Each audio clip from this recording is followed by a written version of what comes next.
Je vais appeler le docteur Hervé Rémy, qui va présenter Catherine Chadier pour la conférence de clôture. Je vous signale simplement que grâce à nos intervenants de cet après-midi, nous avons pu grappiller quelques minutes. Donc, après l'intervention de Catherine Chadier, nous consacrerons pas beaucoup de temps, un quart d'heure, à des questions du public. Et ensuite, nous terminerons avec Gérard Rabinovitch et une lecture de Lévinas. Merci Charles. Au pas de charge, pour présenter Mme Catherine Chadier, qui est un grand honneur pour moi, de présenter cette philosophe très importante, dont je ne rappellerai pas les données biographiques qui n'intéressent que les lecteurs de Wikipédia. Donc je vous renvoie à ces informations. Catherine Chadier est professeure de philosophie pendant de longues années. Elle continue ses activités d'écriture et de débat, malgré un passage à la retraite. Je rappellerai juste une notion qui est importante. Elle est l'élève, de ce que j'ai pu lire également, l'élève d'Elisabeth de Fontenay dans sa fin de scolarité. Puis ensuite, elle a étudié la philosophie, où elle est devenue spécialiste, nous pouvons le dire, de Spinoza, Rosenzweig et Emmanuel Lévinas. Excusez du peu, la belle brochette de ces trois philosophes juifs probablement disent quelque chose de particulier de Catherine Chadier. Spinoza, dont vous connaissez les vicissitudes à la fois philosophiques, mais également les démêlés avec sa communauté, qui a fini par sortir de la communauté, un petit peu forcée par son entourage. Rosenzweig, qui a longtemps balancé entre judaïsme et tentation chrétienne, pour finalement rester dans le judaïsme, et puis Emmanuel Lévinas, qui tente une épreuve particulière, celle de fabriquer une philosophie. Alors, c'est moi qui dis des choses comme ça, je laisse bien sûr les spécialistes débattre de cette question, mais qui a tenté une création philosophique à partir de la pensée juive, non pas pour rendre compatible, comme par exemple Maïmonide avait déjà essayé avant lui, mais pour en faire une spécificité, une lecture particulière. Et je pense que la réussite de cette tentative est aujourd'hui bien évidente et continuera d'être évidente. Et je voudrais citer quelques textes de Catherine Chadier dans une bibliographie qui est très importante, aussi bien en français qu'en traduction. Alors, Judaïsme et altérité, au début de ses publications, puis ensuite, pêle-mêle, j'en ai noté quelques-unes que j'ai lues au fur et à mesure de mon propre parcours. Figure du féminin, pensée de l'éternité, Spinoza, Rosenzweig, la trace de l'infini, traité des larmes, le désir de conversion. Et si elle me le permet, je dirais juste un mot de ce désir de conversion, puisque Catherine Chadier traverse une vie, en traversant également d'une religion à l'autre, du catholicisme au judaïsme. Ce n'est pas faire injure que de lui dire cela, puisque la Torah nous interdit de rappeler les origines des convertis. Une fois qu'ils sont convertis, ils sont Kagel, Ka'ezrat, comme dira la Torah. Ils sont absolument à part entière, mais c'est un parcours qui oblige à notre respect. Aujourd'hui, je dirais que nous allons entendre sa parole qui, dans la bouche de Lévinas, aurait pu être rapportée à celle de Rashi, puisque Rashi est l'inventeur dans la Parshanout, et il est l'inventeur de cette expression magnifique qui est Davar Acher, qui veut dire habituellement, parce que ça qu'on traduit dans les synagogues classiques, une autre manière d'interpréter, mais en fait, si nous considérons que Acher n'est pas un adjectif, mais un complément du nom, alors Davar Acher, c'est la parole de l'autre. Alors nous allons entendre la parole de l'autre, Davar Acheret, celle de la parole de Catherine Chadier, qui va nous parler de l'épreuve de la symétrie. Je lui laisse le développer, bien que je me suis demandé, en entendant au téléphone le sujet de Catherine Chalier, je me suis demandé si c'était l'épreuve L' ou l'épreuve en 2 mots. Je lui laisse. Je vous remercie. Je voudrais aussi, comme les autres personnes qui ont parlé, remercier les organisateurs de ce colloque à Ashdod. Je voudrais en particulier remercier Michel Assoun, qui a été vraiment attentive aux difficultés de chacun, à nos desiderata compliqués des uns et des autres. Et donc, je la remercie vivement.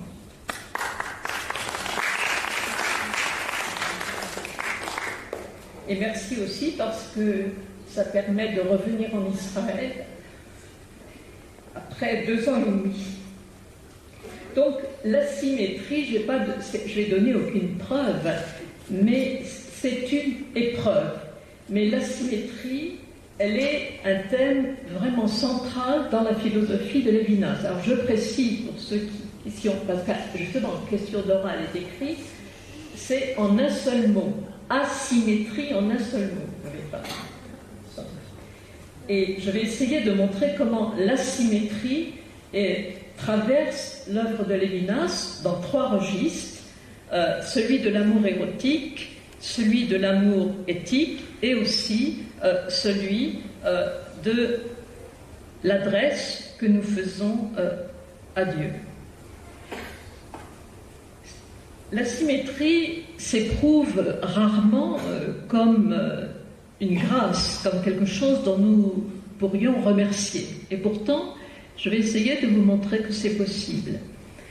Elle contrarie, elle nous intimide, elle défie nos rêves ou notre cauchemar d'une réciprocité qui se voudrait respectueuse d'une symétrie rigoureuse entre tous les humains, entre eux et les autres vivants, voire encore entre Dieu et eux-mêmes.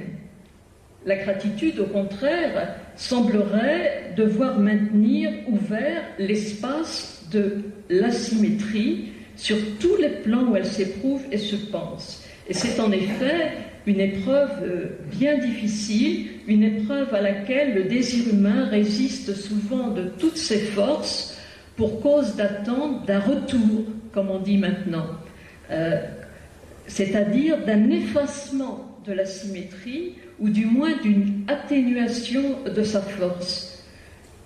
Comment aimer si autrui n'acquiesce pas à notre amour et ne nous témoigne pas du sien pour nous? Comment vivre aux heures les plus quotidiennes comme aux heures graves, exceptionnelles, décisives, si autrui ne répond pas à nos demandes, à nos attentes, à nos inquiétudes? Comment prier Dieu si celui-ci se tait obstinément et paraît indifférent aux pires tourments de ses créatures?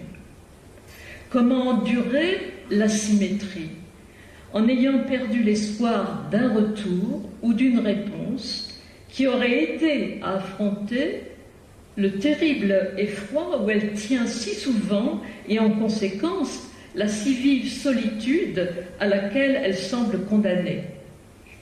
On comprend que le fait d'ajouter de la gratitude à une telle épreuve soit considéré par beaucoup de gens, y compris par ceux qui pourtant ne rêvent pas d'une symétrie rigoureuse entre le comportement de l'un et celui de l'autre, entre ce qui est dû à l'un et ce qui est dû à l'autre, comme indu. Toutefois, en dépit des pensées qui enseignent l'égalité, la réciprocité, la plus loin symétrie, comme seul acte à conjurer cette épreuve difficile comme une injustice à vaincre, en premier lieu, sur le plan politique et moral, nul n'échappe à l'épreuve de l'asymétrie en un seul mot. Même les plus engagés dans un combat politique et social pour la chasser des vies, même ceux qui n'ont de cesse d'exiger que les comptes soient à jour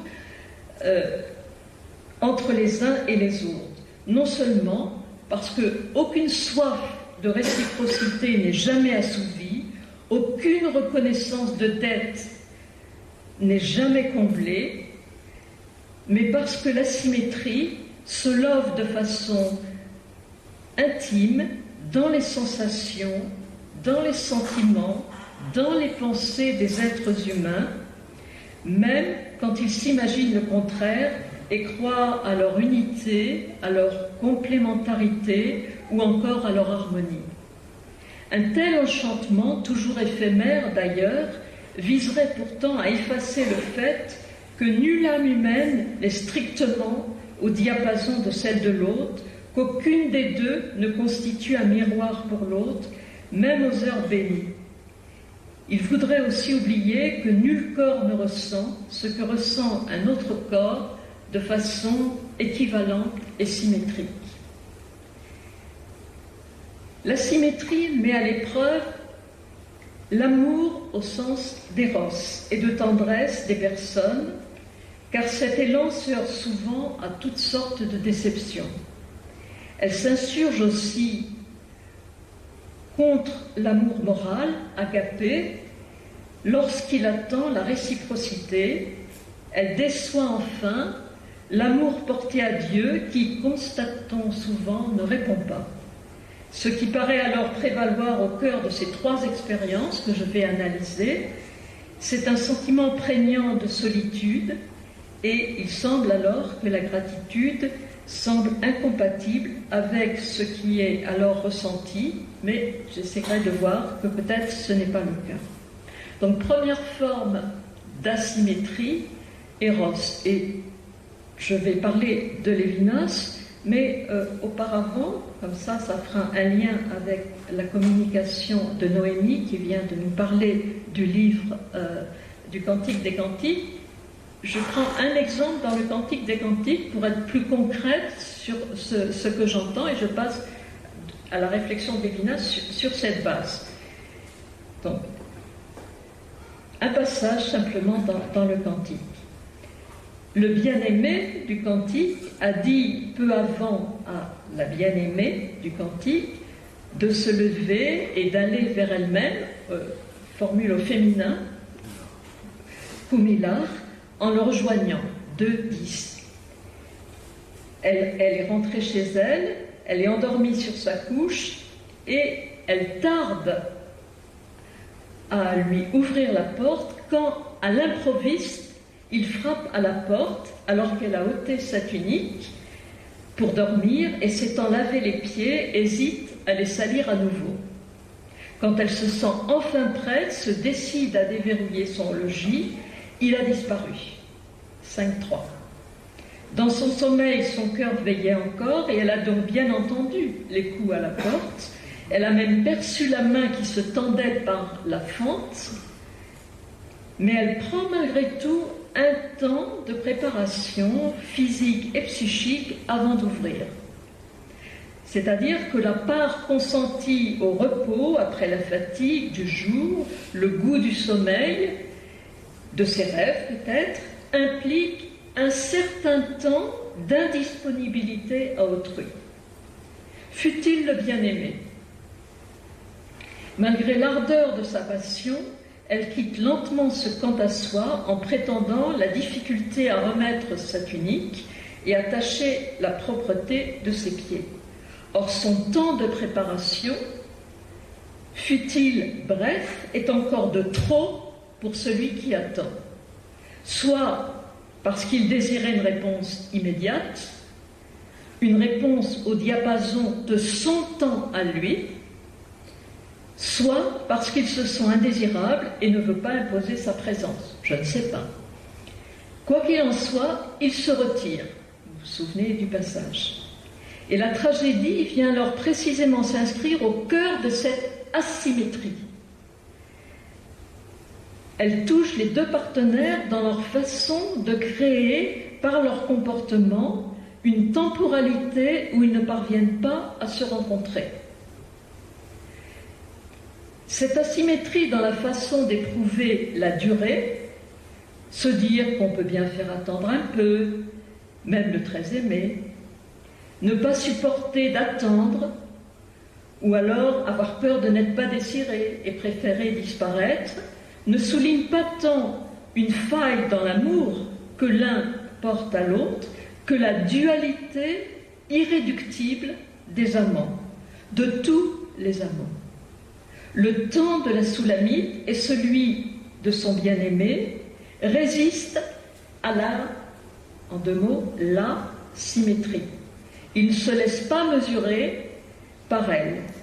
Et ils attestent d'une discordance qui tient en échec tout rêve de communion dans une belle totalité. Le désir de l'un et le désir de l'autre échouent à trouver une harmonie, et l'asymétrie, en un seul mot cette fois, qui à la fois les relie et les sépare, se vit ici comme une opposition ou une discordance entre le trop tôt et le trop tard. Ces 2 modalités temporelles du trop se révèlent incapables de se faire face et de se reconnaître. Aucun présent commun n'existe dont elles seraient les 2 symétriques et qui joueraient le rôle d'un miroir entre elles, miroir qui permettrait d'en mesurer la distance et l'impact sur les vies. Cette description ne vaut évidemment pas seulement pour ces amants-là. L'amour érotique, dit Lévinas, rêve de communion, de possession ou de connaissance, mais l'altérité d'autrui, dont j'ai pris un exemple dans le Cantique, l'altérité d'autrui est ineffaçable et elle rend impossible la réalisation de ce rêve. Rêve non souhaitable d'ailleurs, car dût-il s'accomplir, il ferait disparaître autrui comme tel. Cette altérité se vit par excellence dans l'épreuve de l'asymétrie des temps, comme on vient de le voir.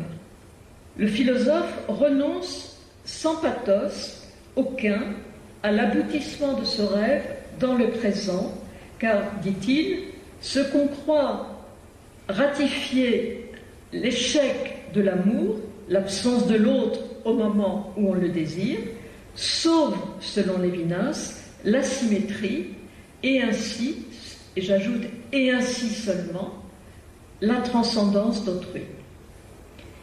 Mais ne métaformise pas aussi ce rêve en pensant l'enjeu au futur. Et c'est là où Lévinas ajoute quelque chose.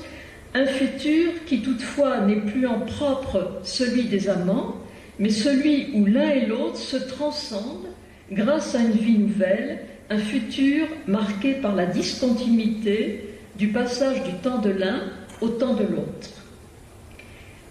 La communion cherchée dans et par Eros échouerait bel et bien au présent, car aucun présent et aucune caresse, on a parlé de la caresse ce matin, ne parviendrait jamais à effacer l'asymétrie des amants.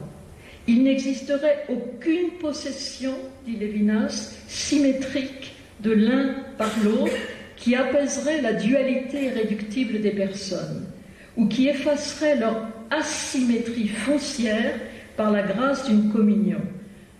Cependant, la volupté, quand les amants se rejoignent, s'ils y parviennent, ferait espérer, dit Lévinas, l'événement même de l'avenir.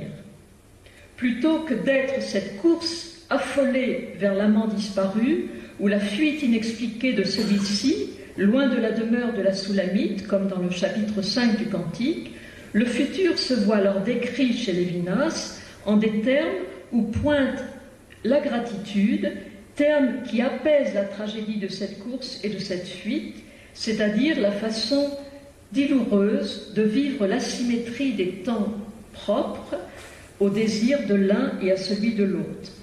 Et c'est là où Lévinas introduit dans ses pages sur Eros, en particulier dans la dernière section de Totalité infinie, le thème de la catégorie de la fécondité.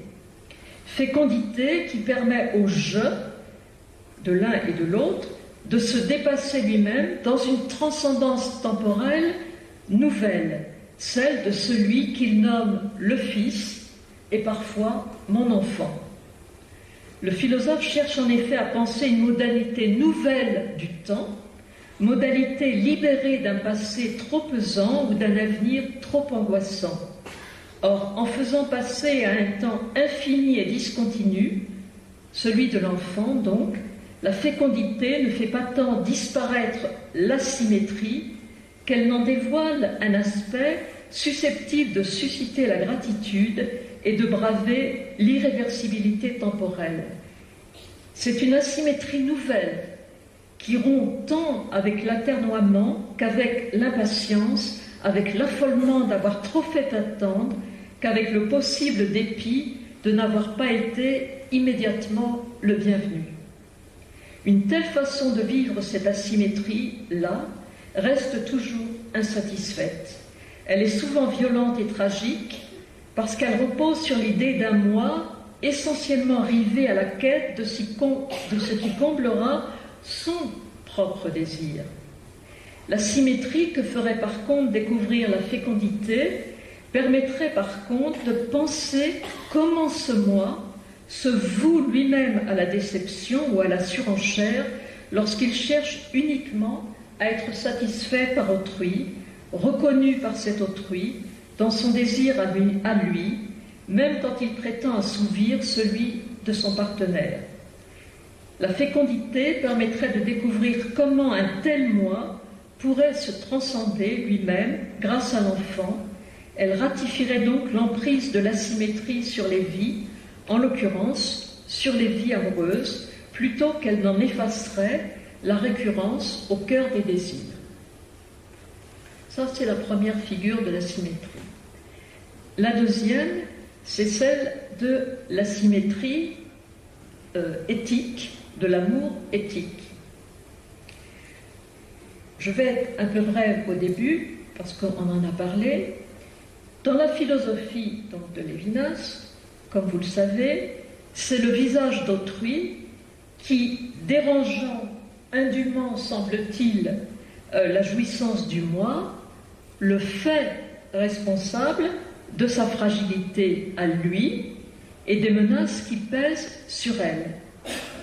Là encore, sans qu'aucun passage direct ne conduise de cette asymétrie originaire qui se traduit par une responsabilité infinie, exorbitante, au dire des critiques, à l'exigence ou à l'espoir d'une réciprocité.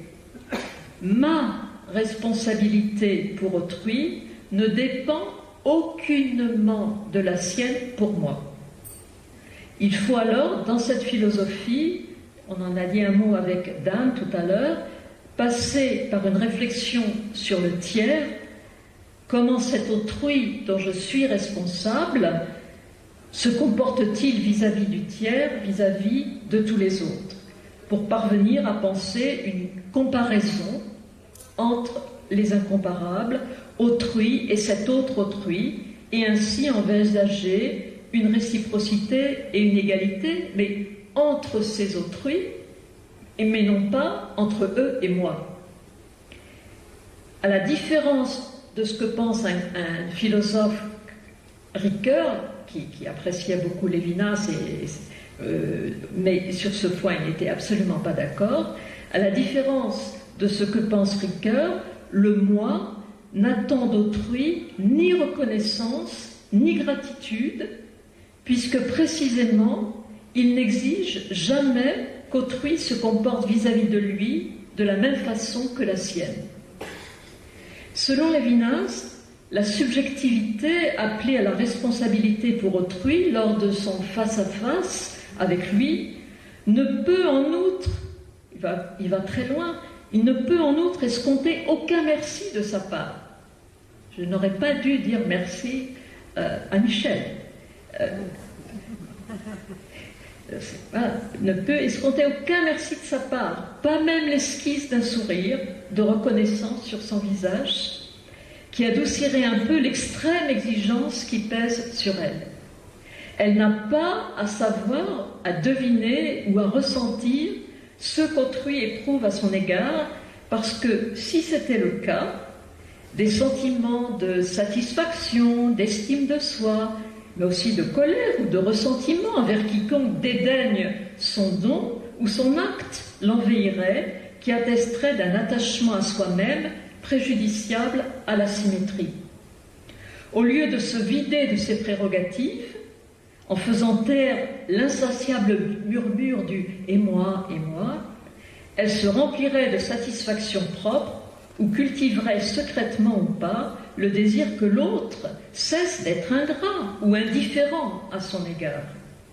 Au lieu de donner avec désintérêt, elle donnerait sous condition de reconnaissance, ce qui ne manquerait pas d'introduire une certaine symétrie entre soi et autrui. Davantage, cela induirait un risque de discrimination entre autrui et l'autre autrui, selon leurs qualités respectives, aimable, désagréable, voire égoïste, oublieux des bienfaits reçus, et dès lors certains mériteraient mon don ou mon secours et d'autres ne le mériteraient pas. Or, le critère du mérite ne peut jouer dans une pensée de la responsabilité décrite comme agapé par Lévinas, puisque agapé, il emploie ce mot, est cet amour qui donne sans acception des personnes et qui, donnant, suscite la valeur des personnes. On a parlé de la valeur avec Jean-Michel tout à l'heure, et c'est le don qui suscite la valeur des personnes et non l'inverse. Ce que le philosophe rappelle en parlant de l'éthique comme un valoir de l'autre homme sans exclusive. Mais cette valeur, elle ne préexiste pas à mon don, chez la personne. La responsabilité illimitée qui incombe à ma subjectivité dans cette philosophie, sans que j'aie à me dire même tout bas que cela doit aussi être le cas de celle d'autrui, est toujours irréversible et sans bénéfice aucun. Le retour à soi se fait détour interminable, écrit Lévinas, en soustrayant ce soi à tout mouvement de réflexivité, à toute pesée du pour et du contre, dans son engagement pour autrui, à toute récompense, fût-elle celle d'une pression de la main ou d'un sourire fugitif. Le visage exige, il ne remercie pas. Telle est la dure élection du responsable. La responsabilité pour autrui, dans son dévouement, je cite Lévinas, où la dévotion est gratuite ou pleine de grâce, elle ne se soucie pas de réciprocité, elle est plus jeune que l'ordre du monde. Et il ajoute, elle est probablement l'articulation même, la concrétude même de la temporalité d'un temps qui signifie par l'autre. Cette asymétrie ne se laisse pas oublier, mais elle ne signifie pas, comme on le croit parfois, que l'un est supérieur à l'autre, ou que l'on se soumet à l'autre indûment et dangereusement.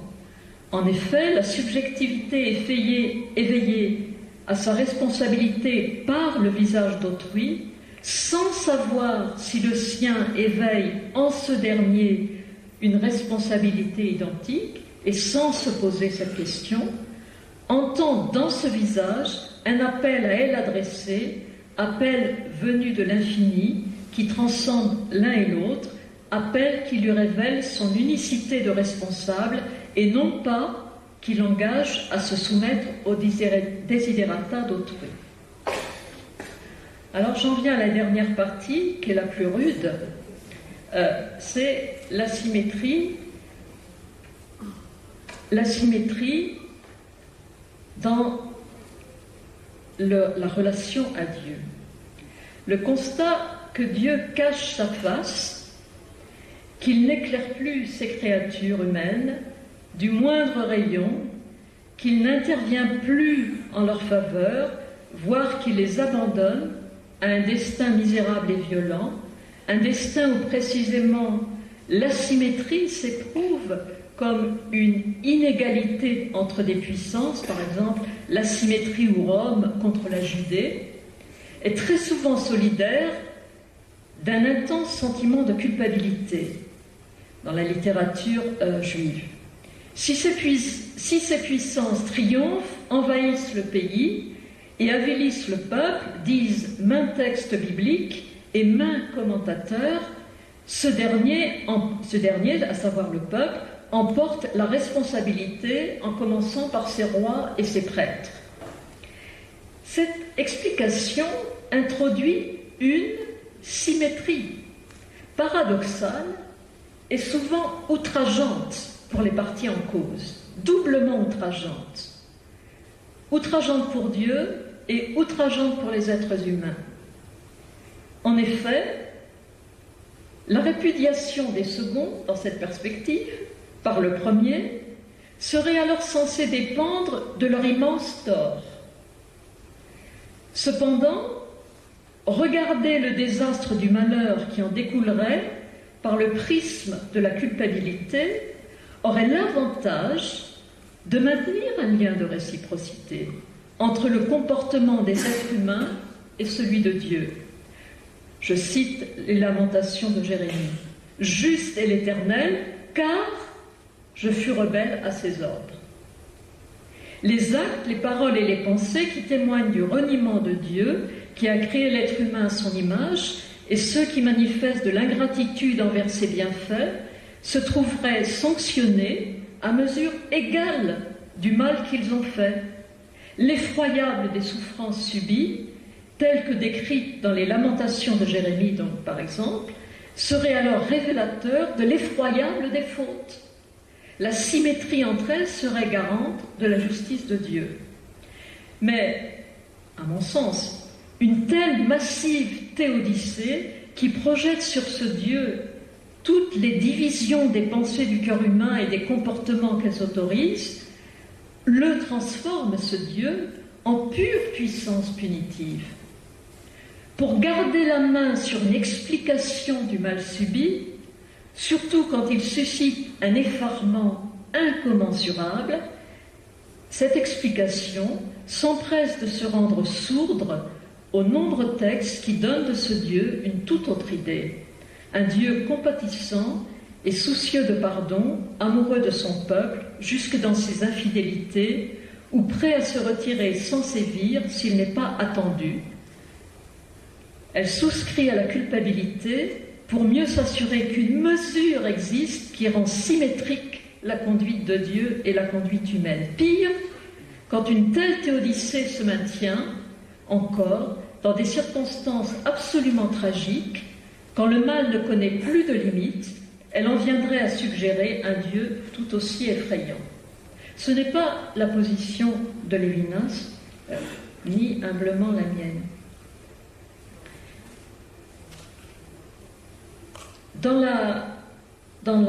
Je regarde l'heure pour ne pas être trop longue, dans la tradition juive, on trouve cette pensée développée assez souvent, et j'avais noté, mais je le dis rapidement pour ne pas être trop long, une référence à Abadia in Pacuda, dans un penseur du Moyen-Âge, où il dit on trouve quand même ce Dieu qui nous fait signe dans la nature. Même, et si nous ne sommes pas capables de voir ces signes dans la nature, c'est encore de nos fautes. Vous voyez, cette lourdeur de culpabiliser à outrance. Alors, Lévinas ne cherche pas Dieu dans la nature. Ça, c'est certain. Et pour lui aussi, il ne le cherche pas, deuxième manière de le chercher traditionnelle, dans les événements de l'histoire. Pour lui, il est très proche de ce que dit le philosophe Franz Rosenzweig dans son livre L'étoile de la rédemption. La scène de l'histoire est vide. Elle est vide au sens, ce n'est pas les événements de l'histoire qui nous font lire sa présence. Donc, à cette interrogation si poignante, Lévinas répond par une mise à distance de la nature et de l'histoire dans la quête de ce qu'il appelle la dimension du divin. Car, comme je l'ai dit à l'instant, cette dimension du divin, s'ouvre pour lui à partir du visage humain et seulement du visage humain. Mais comment aimer Dieu dans la philosophie de Lévinas alors? Un Dieu qui, dans de nombreuses de ses analyses, est transcendant jusqu'à l'absence. jusqu'à, dit-il, sa confusion possible avec le remue-ménage de l'Iliade dont on nous a parlé, c'est-à-dire avec la suffocation du tohu-bohu et de la dislocation du soi humain dans la confusion ténébreuse qui précède la parole créatrice. Comment l'aimer dès lors que le philosophe exclut la nostalgie pour lui, et que faire du précepte « Tu aimeras l'Éternel ton Dieu de tout ton cœur, de toute ton âme et de toutes tes forces » dans ces très arides circonstances.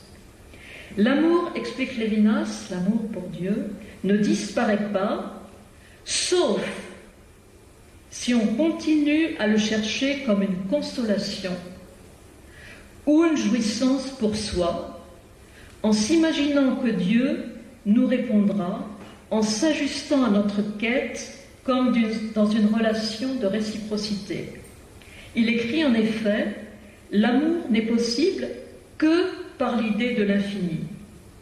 Or cette idée provoque en nous je le cite, un traumatisme de l'éveil où l'infini ne saurait se poser en corrélatif du sujet, ni entrer en structure avec lui, ni se faire son contemporain dans une coprésence. Fin de la citation. Cet amour-là, cet amour de Dieu pour nous, selon Lévinas, ressemble fort peu à la douceur ou à l'ivresse de se savoir aimer. Quoi qu'il nous arrive, il dévaste toute attente de réciprocité quant à l'amour et il nous éveille à une tâche que le désirable, Dieu, ne cesse de creuser en nous sans jamais nous combler, celle de servir cette création d'où il s'est retiré pour qu'elle soit précisément. La bonté de Dieu à notre égard ne se démentirait donc pas, mais elle ne se manifesterait qu'à condition d'éconduire notre désir de lui dans son expression nostalgique et d'exiger de nous ce service. Cette asymétrie en amour, vous le voyez, traverse toute la philosophie de Lévinas. Asymétrie érotique qui magnifie la séparation entre les êtres, plutôt que de la déplorer. Asymétrie éthique, c'est-à-dire asymétrie de l'agapé entre le responsable et celui dont il est responsable, sans jamais attendre un comportement symétrique à son égard. Asymétrie enfin entre l'amour de Dieu pour nous et notre amour pour lui. Ou plus exactement, entre l'idée que nous nous faisons de l'amour et l'idée qu'il s'en fait. Or, il semble que cette asymétrie-là, la dernière, la troisième, celle que j'ai analysée un peu brièvement, nourrit toutes les autres. Et dès lors, quand nous en manquons les exigences, ce sont toutes les autres qui s'en trouvent fragilisées. Cela signifie aussi que notre amour de Dieu reste sans salaire, sans récompense et sans adoucissement de nos chagrins, fût-ce celui que provoquerait le réconfort d'une caresse, d'une nature bienveillante et belle, d'une histoire qui irait vers la paix, ou encore plus humblement celui d'un merci chaleureux ou timide. Le commandement d'aimer Dieu de tout son cœur, de toute son âme et de tout son pouvoir a dès lors bien besoin d'être répété matin et soir à celle qui s'éveille aux exigences de cette asymétrie qui traverse toutes ses relations afin de lui donner un peu de courage. Conclusion, rien n'est-il donc donné à l'être humain dans la philosophie de Lévinas en guise d'amour de Dieu pour lui. Si, quelque chose. Lorsqu'il analyse comment le visage humain donne à entendre une parole qui énonce « tu ne tueras pas », parole qui émane du « il » ou encore de l'absent avec une majuscule, de ce Dieu qui a une signification dans le visage, il s'agit bien d'un don, en effet. Un don qui fait lever en celui qui l'entend son unicité de responsable, et c'est à partir de ce don-là et de lui seul que Lévinas pense l'humain et l'amour qu'il habite parfois. Le visage est dans la trace de cet absent, de ce il ou de cet infini qui ne cesse de nous chercher ainsi. C'est le mode de son amour pour nous. Amour qui surprend, amour qui exige, mais qui, pour Lévinas en tout cas, ne promet aucune récompense. L'au-delà d'où vient le visage est à la troisième personne, et cela conditionne la symétrie et l'irréversibilité. Désirer s'approcher de ce Dieu, c'est donc répondre de cet appel du visage, et ce désir ne s'éteindra pas dans un bonheur, conclut Lévinas avec gravité là encore, en excluant une nouvelle fois toute récompense due à qui sert Agapé. Cet amour sans salaire, cette responsabilité, ou encore cet Agapé sans réciprocité, ne sourd pas d'un élan érotique, d'une spontanéité bienveillante. L'amour asymétrique est demandé à la personne humaine, exigé d'elle par le « il » qui parle dans un visage auquel on serait si souvent de dire « tu », pour qu'il reste dans un horizon de symétrie avec soi. Je me souviens avoir entendu Lévinas dire « à autrui, il convient de dire vous », mais ça marche en français. Rien de naturel en cela. La réponse prend au contraire à rebours l'élan naturel qui toujours cherche à veiller sur les prérogatives de la réflexivité, du quant à moi et de son empressement à nouer amour et réciprocité afin de garantir que les bénéfices de l'amour seront à tout le moins partagés. Se trouver des ressources pour répondre à Agapé ou encore pour que Chesed éclaire d'autres vies que la sienne ne va jamais de soi, c'est même une grâce étrange, car elle ne gratifie d'aucun bienfait dont le moi s'empresserait de jouir. Mais c'est une grâce, parce que sans l'appel entendu lors du face-à-face avec le visage, cet amour asymétrique jamais ne naîtrait en moi. Je vous remercie.